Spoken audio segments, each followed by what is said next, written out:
Why were some civilizations able to dominate the world with fewer numbers? Was it because their weapons were stronger? Because their strategies were superior? No.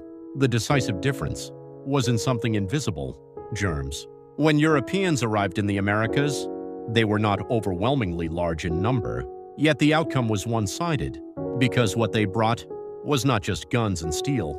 Smallpox, measles, influenza, these diseases were entirely new to the indigenous populations. They had no immunity, and having no immunity means the outcome was decided before the war even began. Why did this difference exist?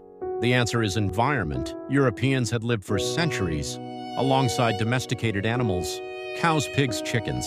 Diseases passed from these animals to humans, and over time people died. But those who survived developed immunity.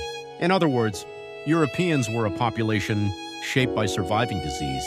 Other regions were different: fewer domesticated animals, fewer large-scale exposures to disease.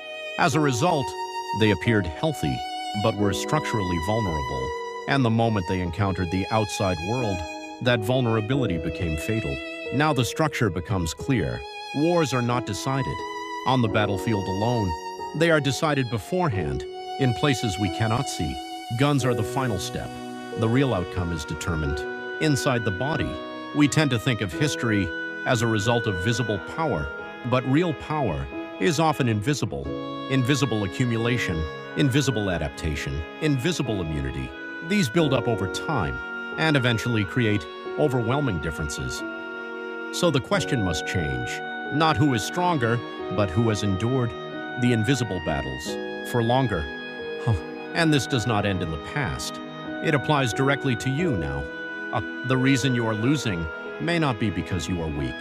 The difference may have already been created in conditions you cannot see: environment, exposure, experience, habits.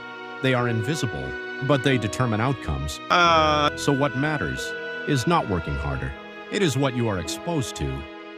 What you see every day, who you spend time with, what you repeat. These become your immunity. Stay long enough in the right environment, and you become stronger. Stay long enough in the wrong structure, and you collapse. Before the fight even begins, life is not a battle of effort. It is a battle of exposure.